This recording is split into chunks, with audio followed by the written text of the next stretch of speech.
Hello, Helga. Paola, you're home. We're in the same time zone. It's good to see you. It's great to see you. What's it like? Well, I made my way across country listening to Dolly Parton and that podcast and this incredible episode, not of that one, but another of Jad Abumrad, really got me across the country and got me thinking.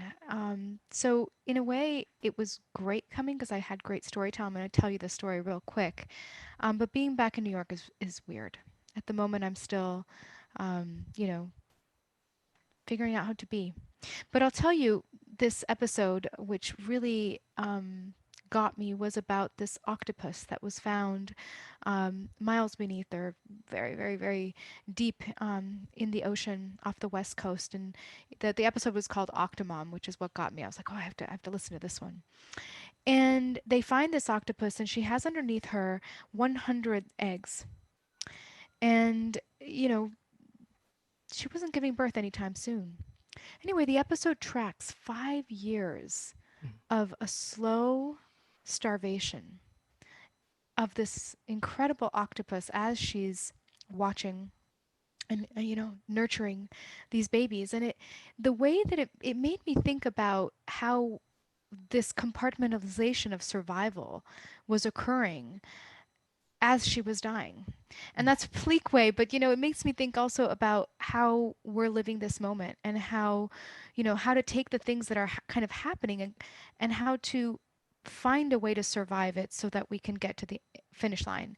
In the end, her finish line was the survival of 100 children, right? Which is a beautiful thing. And in the end, our finish line is going to be very different. But it was a beautiful episode about obviously motherhood, but also you know human survival and what it Mm. takes to survive. In her case, maternity, but in our case, what we're going through every day.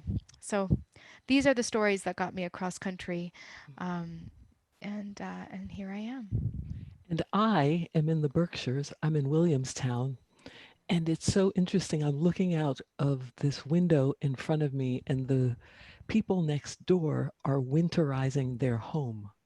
Already. So everyone is out. Everyone, I think everyone who lives in that house is doing some little task to help with the preparation of this house for the changing season.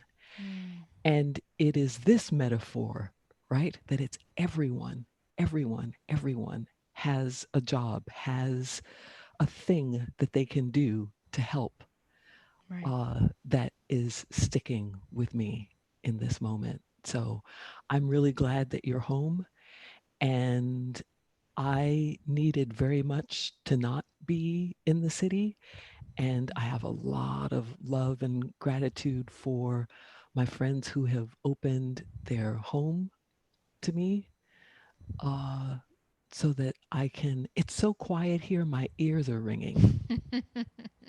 Well, that's the opposite of here. My ears are ringing because it's so not quiet.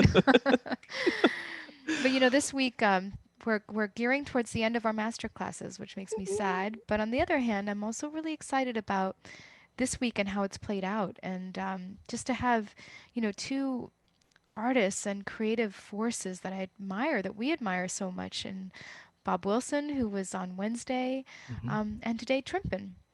And it just feels like we're on an ascent here, Yeah. so it's Let's exciting. tell let's tell folks a little bit about Trimpin. Okay.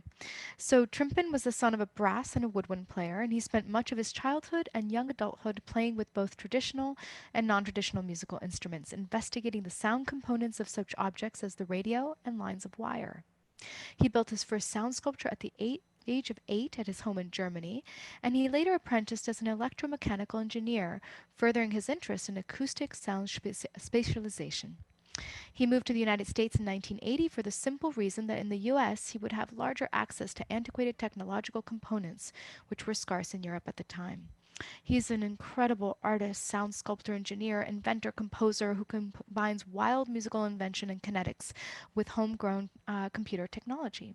He is the recipient of the MacArthur Genius Award, a Guggenheim, an Artist Trust grant, a Creative Capital grant, and he's received commissions from New York's Lincoln Center, the Merce Cunningham Dance Company, Paris Opera, the Seattle Art Museum, Seattle Symphony.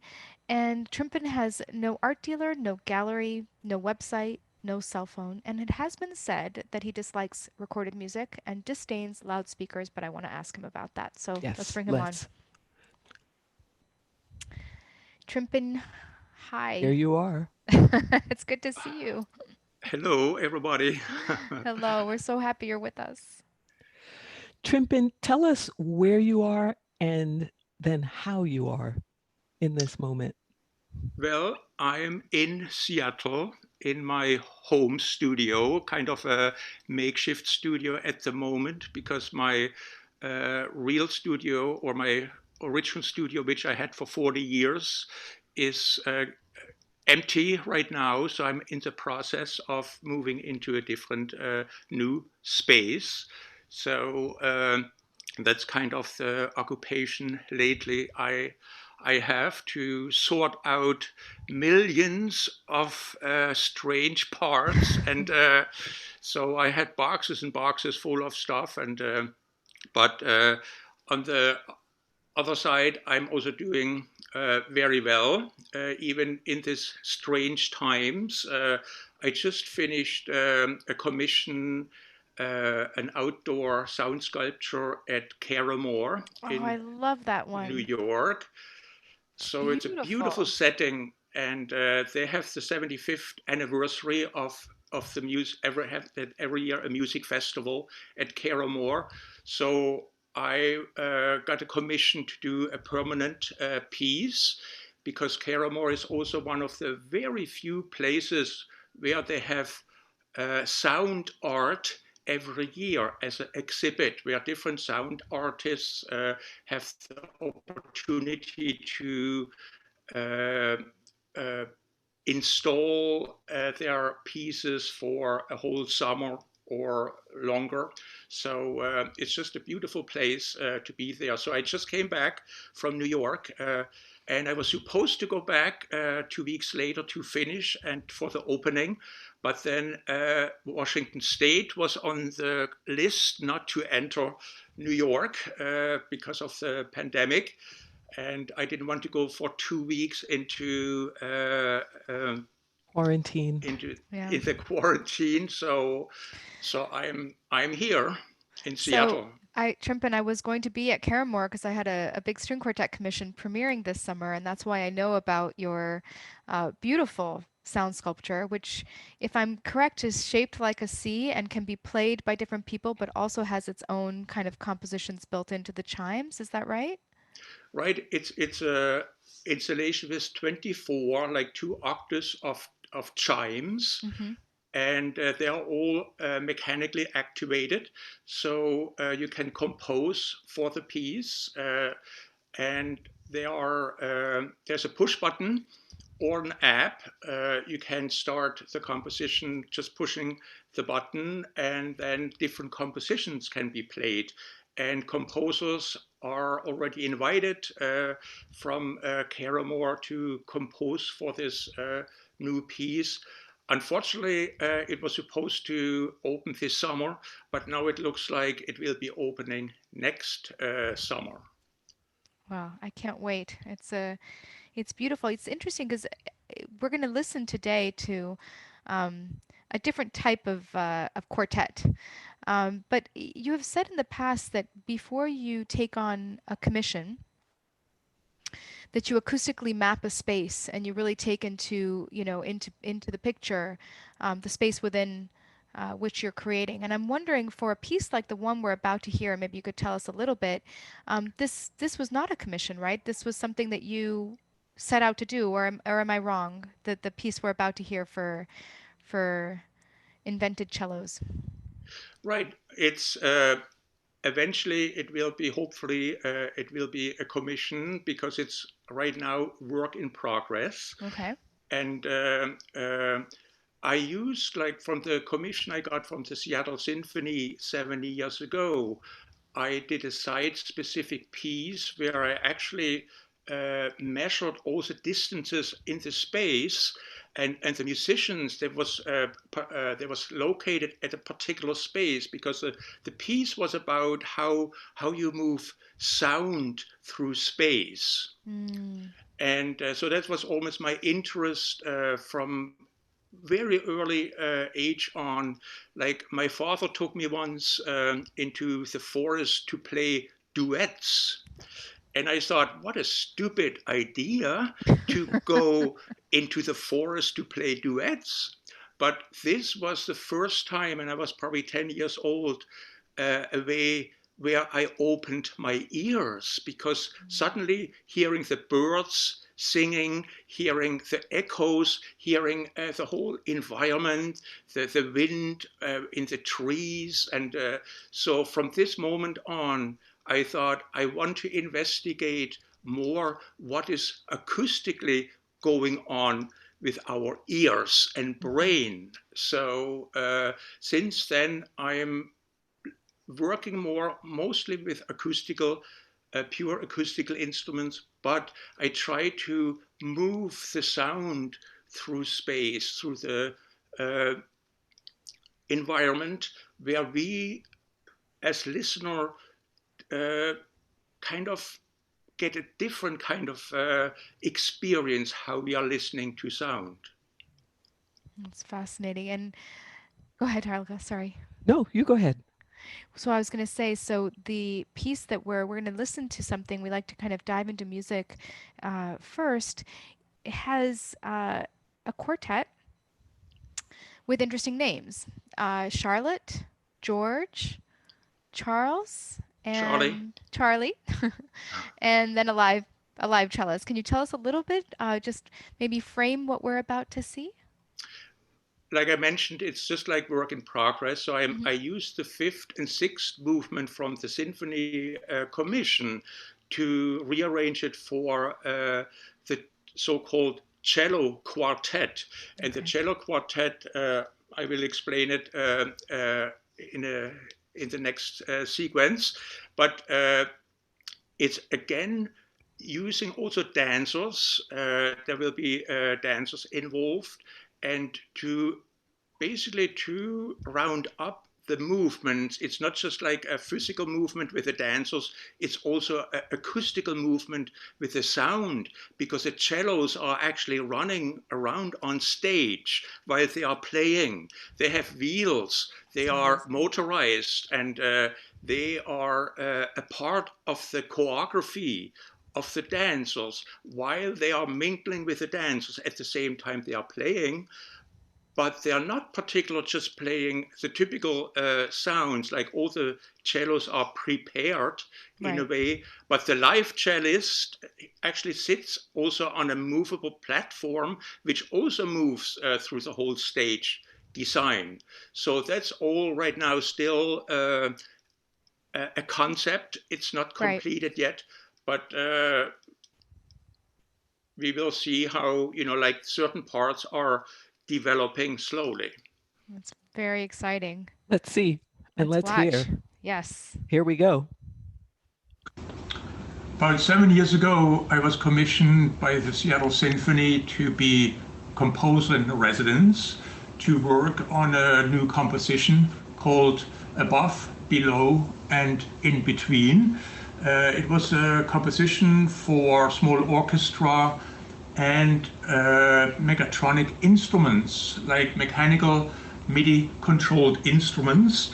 And I was starting, the concept basically was using the Benaroya Hall, the foyer of the Benaroya Hall, and here are all the graphical scores. It was for Forsetzer, small orchestra, and reed horns and other mechanical instruments. And also the conductor was conducting into a 3D camera, where he was able to conduct all the mechanical instruments with gesture control. So since this was site-specific, this composition, It was only performed once because it couldn't be performed anywhere else.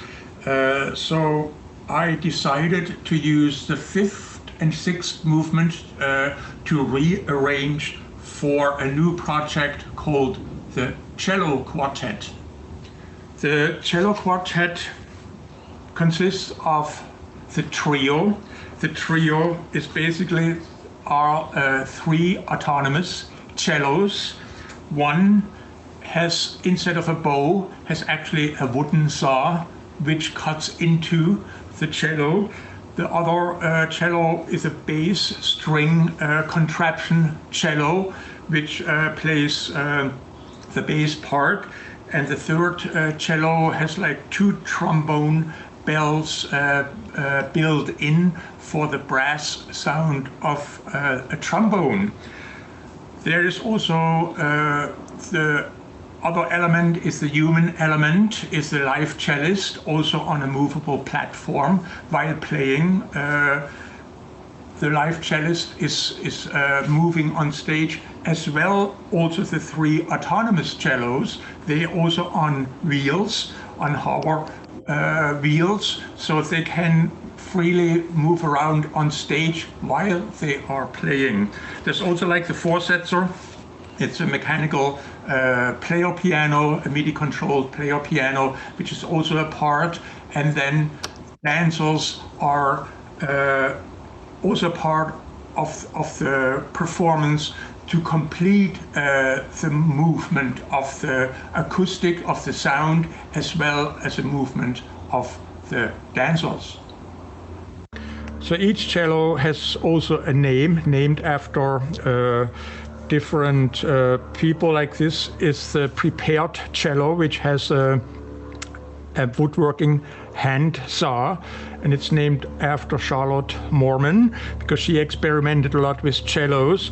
But there's more than just like the saw. There are different microprocessors involved into doing all the different motion and different kind of assignments of the MIDI notes. The next cello, the double bass cello, is named after Charlie Hayden. It's called Charlie, which has 4 upright bass strings, and they are plucked and damped mechanically. So each string has a microprocessor which exactly knows when and where to pluck. It's also assigned to certain kind of a MIDI note, and all these processors I developed many years ago, and they are all assigned with a kind of a dip switch, which string should be plucked at a certain position. The next cello, the cello trombone, is named after George Lewis, and it has a built-in sound processor, which will kind of mimic the trombone sound. It's an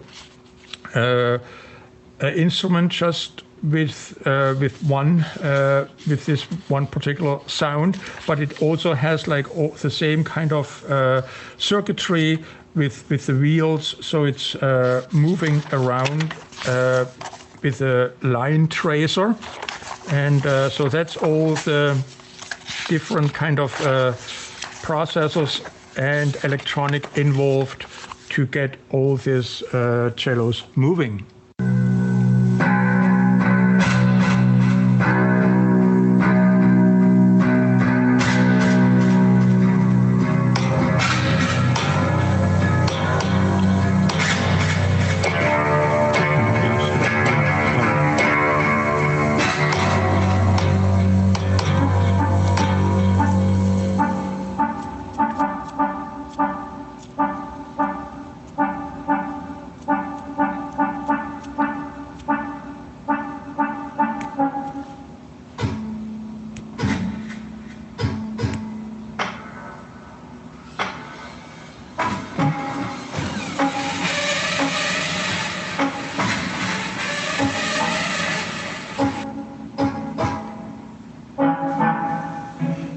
know the real cello?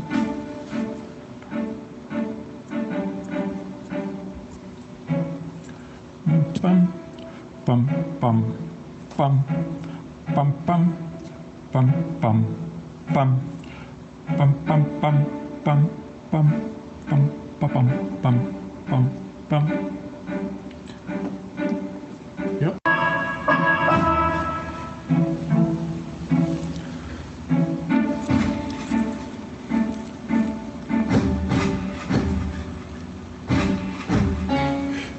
No, the forceps was kicking in.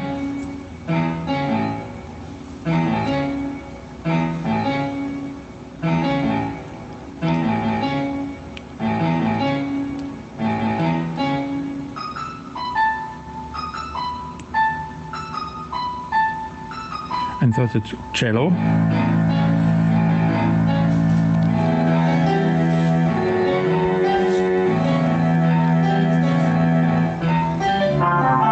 Trombone.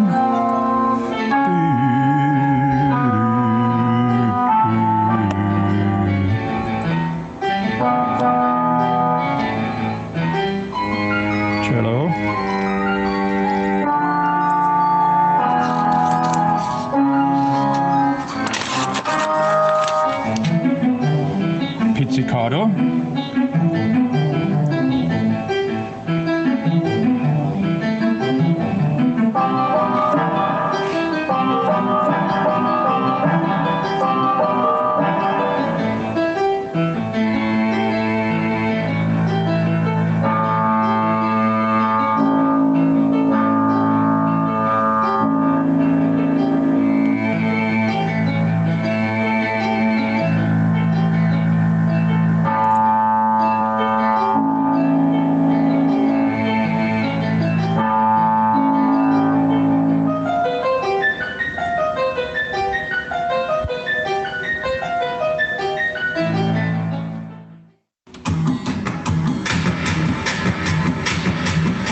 That is a Yay. trip. I have so many Trimpin, questions. Yeah, I go. have a question. So you've removed the orchestra. There aren't 50 musicians on stage. And your investigation is quite different because it's concerned with technology, with preparing instruments in a way that's different than, let's say, someone who's going into a concert hall is looking to have an experience. Tell me, for someone who would be looking for that experience, what's the way in for them, do you think, to your approach to composition and to music in general? Well, to introduce other kind of a concept of experience, that these are mostly like, first of all, I have to apologize for the sound we just was hearing, because it was recorded with a cell phone, and so the whole thing was just done in a couple of hours. So this was just like Oh, like a we got the picture though We of the get the right, picture, process. right. yeah. Yeah, So, no. but the whole like the the concept again brings something on stage where you combine the whole physical and acoustical movement, like I mentioned before, with the dancers, but at the same time, your eyes and ears are following a certain kind of a process to see, like when instead of a bow, the saw is actually cutting into the cello, creating some sawdust. And That's great. but it's more like also like a visual experience to see what's going on. And of course, the technology helps. Eventually, I'm planning to add a little bit more artificial intelligence. So the cello actually could recognize a dancer and maybe interact with the dancer. And right now, the live cellist actually has like a pitch to MIDI converter, where a certain movement of the real live cello gets gets kind of sent to the autonomous cello, and the autonomous cello can do some kind of a duet with a live cellist. So these are all kind of experimentation right now to look more into it, what the potential is to add more of this kind of experience, what you do with a human and with an autonomous instrument. And are you, because I remember reading that when you were approached by the Seattle Symphony, and maybe this was tongue in cheek, but you asked, do I need to work with the musicians? Are you equally interested in that interplay between this concept of like machine learning and improvisation and the kind of beauty of sound itself from the instruments, and also what the human brings into that kind of live interaction? Right. The interesting part was like, first, my question was, do I have to use real musicians? but but I was glad when they told me, yes, you do, because the idea was then also the next point was I developed with a former student of mine a concept and a technology where the conductor actually could conduct the real musician at the same time conducting the autonomous instruments by just gesture control. Like when he was conducting, making a fist, the camera, the 3D camera, was noticing, okay, no, it's on the right hand a fist. So this means he could actually conduct the player piano with his hands, like giving dynamic control. He could cut it off, like the certain gestures where the mechanical instrument immediately would know what to do. And at the same time, he was conducting the musicians. So, and there was, of course, like, I only used instruments which was not fixed to a certain pitch. Like there was no trumpet, there was no clarinet, there was only instruments which was like string instrument and a trombone, which wasn't fixed to a certain tuning. But there was the two upright basses. There was like 90 feet, like 30 meters apart. So this means the sound takes a tenth of a second to travel between the two instruments. Right. So they got really confused in the rehearsal, which was my intention. So they would be out of phase sometimes and then coming into phase. And the composition was dealing with this kind of delays, but the musicians, they wasn't used to this. They was begging for a click track so they could stay in downbeat. Yes. Right.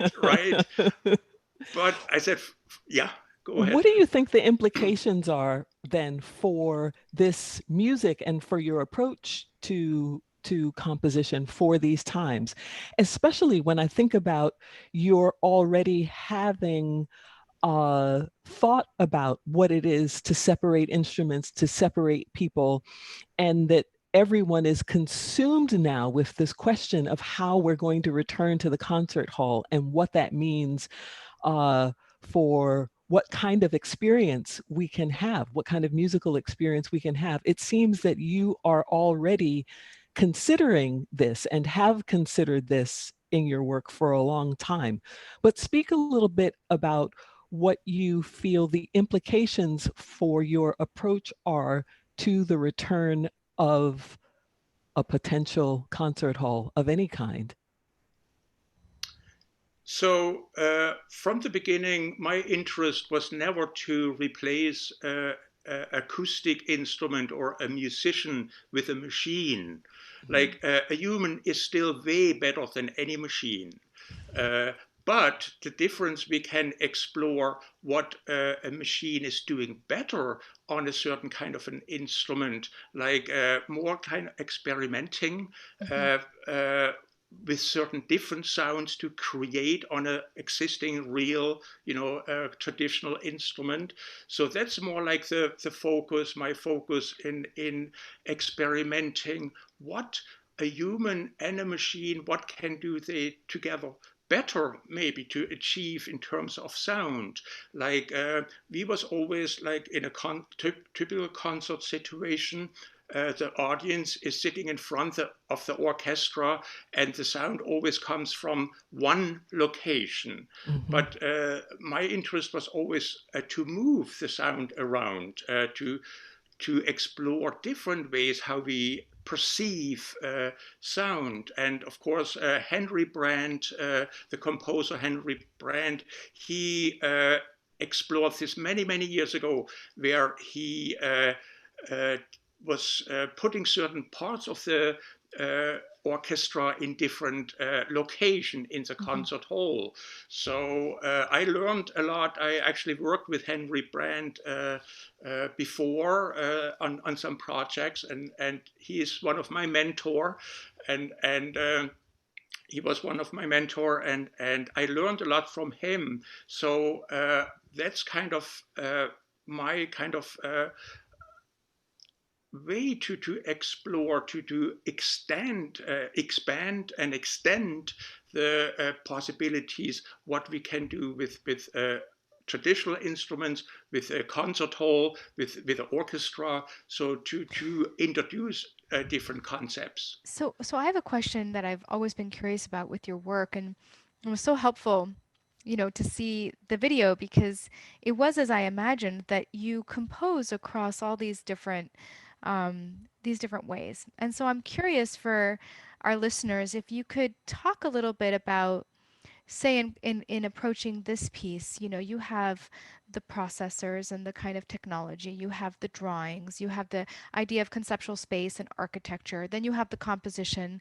Can you walk us through a little bit the process of how this works? And I know this is a work in progress, so then what comes next? Because we heard these incredible sketches. What's the next step of this kind of beautiful, large, expansive composition process? Can you walk us through a little bit what that looks like? Right, it always starts with a piece of paper and I'm still using a pencil. Okay. And because I have every day, even right now, I cannot live without a pencil because I need this during yes. It's a part of my life every day after breakfast already or whatever, like so the process is like to make sure that all the different steps are actually working. It's always works on paper, but when you build the prototype, then you are running into any kind of problems or difficulties, and I still have to read sometimes very boring literature, learning about how The to kind of program right. this, or learning about new technologies, and so it's a constant learning process, and once in a while I'm teaching, and I always tell the students, I am still a student. I still have to go to the library. I still have to research every day on new ideas, and especially like with this project, like you almost need like 2-3 years in Right. advance to develop a project like this, because when you start rehearsal, when you start working with the dancers, when you start on stage, it cannot break down. It has to be running way in advance to get actually to the next point. And then, of course, the idea is also working first on the acoustical, on the musical part. Right. This always has to go parallel. Yeah, you start to compose, but you cannot compose for an instrument which doesn't exist yet. That's right. So that's always like you always learn later. Oh, this doesn't work like this. So you have to explore first what the instrument actually can do. And then And how about the spirit of those instruments? Just curious with this specific piece, how much of George Lewis is in there? How much of Charlotte Mormon is in there? Are they just nods, or are there, did Charlotte Mormon, and I'm sorry, I don't know this, but did she use a saw in one of her cellos? Like how much of that is in there? How much of the human being that you're, in those namings is in there? well, it's more like I'm great admirers of all three of them. Like Yeah. Charlotte Mormon, I saw her numerous times in the 70s in Berlin when I was living over there. And she was kind of, like the first cellist for me, which was a musician and a conceptual artist at the same time. Where both was, again, it was for the eyes and ears. Yeah. You That have totality. to watch what's going on and not just listen what's coming out of an instrument. Like her body, her instrument, everything was combined. And similar like with George Lewis, he was always like a great. I saw him also the first time in Berlin in '78. He was playing with Anthony Braxton, and it was just like unbelievable. Like from this moment on, I thought, I don't need any drugs or any stimulus. When I listen to Lewis and Braxton, that's plenty, like plenty.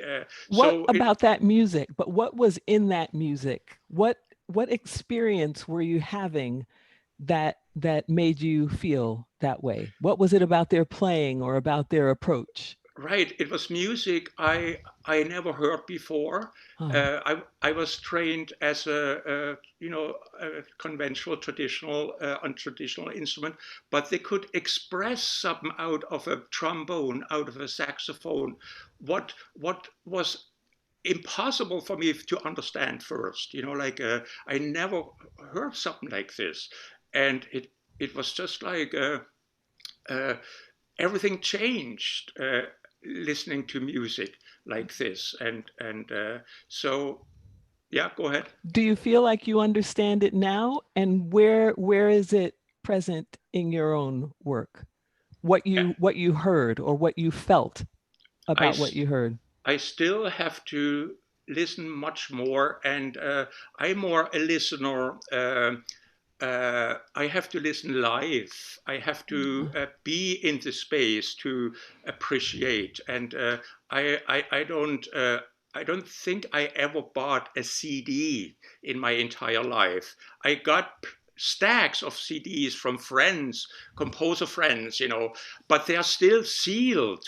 I never So there's opened something it, about the recorded experience that doesn't right? resonate for But you. sometimes I'm going to my stacks of CDs and look at them, and then I remember the concert I was there where they played their music. So it's just like the memories coming back, and I still, prefer much more to be there to listen to music in the space, and but I still have to learn, I still are in the process of learning what I'm experiencing when I hear music, experimental music, new music, and so that's still a very important part for me to being educated. So, one of the just for some of our younger, we have a quite an extensive mentorship program at Sawdust, and I remember hearing one of your pieces live when my husband Jeff was playing in that piece at Montclair that you wrote, and it was with the Kronos Quartet, and I remember you put a sensor on his heart, and that I remember just loving that. And then I watched the movie, of course, that was made about you, and I remember that you have a fuck you file. Can you talk about that, because I think that's actually really important for younger artists to hear, in terms of how you've been able to create what hasn't existed despite the hardship. Right, this documentary filmmaker, Peter Esmond, he made a documentary about my work about 10 years ago. And so he was following me quite a bit, going to different places. And he came to my studio several times. And he was also asking, what was going on with applying for grants. And then I showed him a whole steel cabinet folder, this file cabinets, and it was, one drawer was completely packed, and it was actually labeled "the fuck you letters." And I showed him how many, there are probably, I don't know, 100 different rejection letters from applying for the Guggenheim numerous times, And you so kept them. I I throw kept them them. away. I can't look at them anymore, but you kept them. Yeah, I don't know why, but they are still around, but through this documentary, I looked probably the first time again into this file, but it showed it's also important that every artist who is applying for any grant, you have to apply numerous times until you get the first recognition or get the first kind of being accepted as a grantee. So you slowly you have to build up your resume because a young artist only can start being consistent with the work, applying over and over. Even when you get the first few rejections, try again, because eventually it works. And I showed this somehow in this documentary. I think I applied four times for the Guggenheim, or I don't know how many times, but then the fifth time or so it worked. And this was with numerous other grants as well. So just be persistent and apply again. And so A good friend of mine said to me recently, she said, Paola, it's not your job to reject yourself. And I loved that. I felt like that was such a similar to, to your advice here. I think we have, unfortunately, these sessions fly away from us. So I think it's time to hear another piece, the next piece, and then we'll get back to you. So maybe tell us what we're going to hear. Well, I am switching the camera. I did a piece about, 25 years ago, which is again, found objects. And I had a whole bunch of this kind of boxing figures, which was manually done by hand when you push down these two levers, and the boxing figure would, go back and forth. And there was like a British TV series, some spitting image, or I forgot what it was called, but they had like this heads of politicians. Like there was like made for dogs, like a toy for pet toy. Like they would throw it away, and the dog would squeeze on it. So it was Gorbachev, it was Reagan, it was Bush, it was Thatcher, and all the politicians. There was in this kind of caricature, so I replaced the other boxing figure heads with these politicians, and it was more kind of at this time in the 90s, some reality shows which I never watch, but it was very kind of common that like certain people suddenly got famous, like some wrestler guys who, like did some stupid jumping up and down, and they was suddenly number one, somewhere on TV personalities. And so I made this kind of funny kind of TV reality show using these boxers.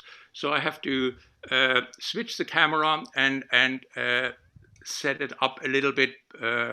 So let's see. We'll be right here. Okay. And I think the sound is still is probably still there because the camera has to find. We get to see a little of your studio. Yes. Yeah, like it's actually my your home studio, right? The home studio. So when I move, I don't want to move the cameras around right now, or let's see. Yeah, the remote control has to be pointed. So it's just like a lot of again, drawers and so it's just like a makeshift studio. But here's a TV, and I have to go and turn on the power. Okay. Let's see.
So That's the kind of TV I would watch.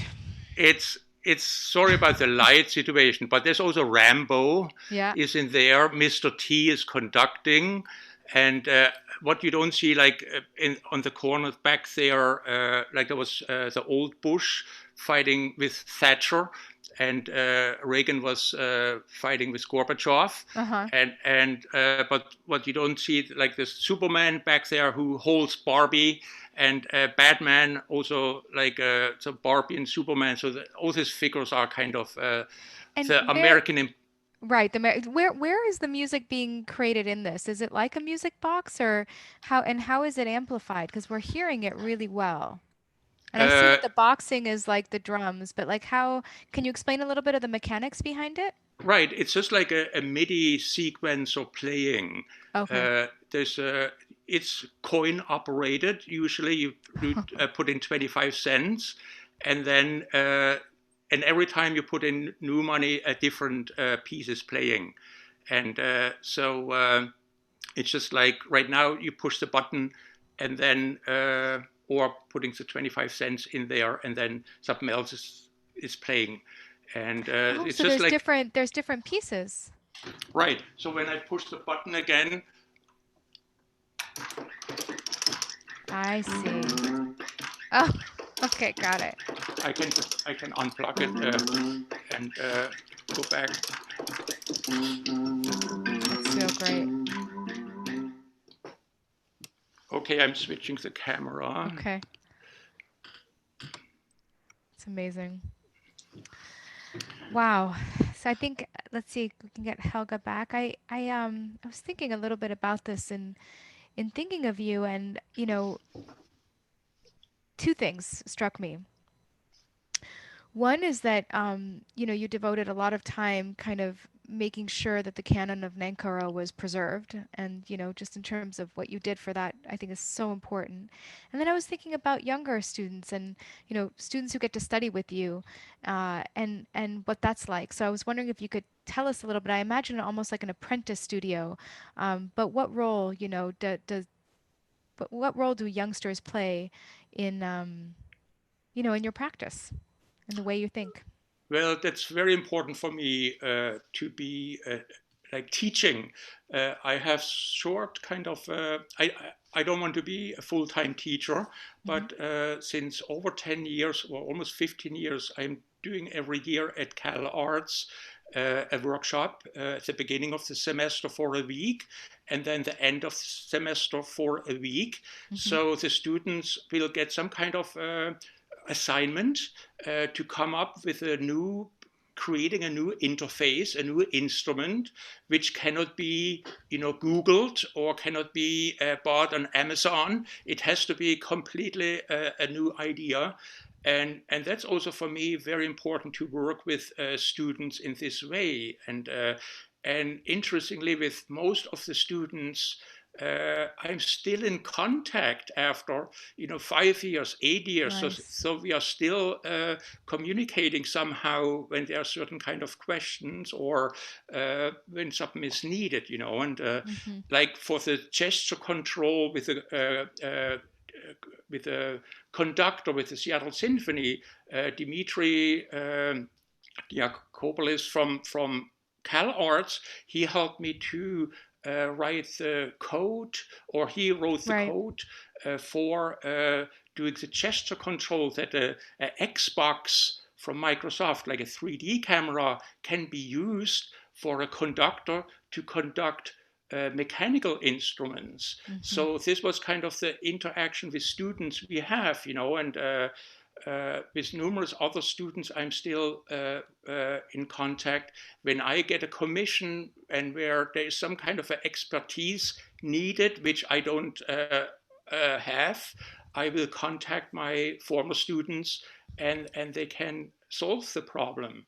So that's important for me to keep this contact going. And for a bridge, just continual bridge into invention, which it sounds like happened with the Xbox, which is so cool. It's been a joy to have you. I don't know how time flies, but the hours the 40 minutes turned into almost an hour, and we could sit here for another hour, I'm sure, very easily. But we're very grateful to you, Trimpin. I've been dreaming to have you physically at Sawdust, but this is a wonderful thing that's come out of this. I think you said this crazy time or this miserable time is that we can still be connected. Right. No, thanks so much for having me, and it's great when this would be continue with other, like Sawdust should maybe next year, have a similar kind of a series to introduce an audience to some, like, since I don't use any social networking, so I am glad to do this because this way word gets spread around, and Yes. other people getting introduced to something they would never be introduced to, and that's great that National Sawdust is doing this. Well, I think it's very important, this approach to composition in the sense that it's expansive, and that's where we're at right now, is this kind of beautiful place where, where all of this is expression, and I think you do that in such a magical, scientific, brilliant way. So it's exciting for our audience to get that picture. So thank you. And I can't wait to hear what this sounds like when it's done. I'm excited. We'll look forward to that. All right. Thank you for having me. Take care. Bye-bye. Thank you so much. Yeah. Thank you. Bye-bye. Okay.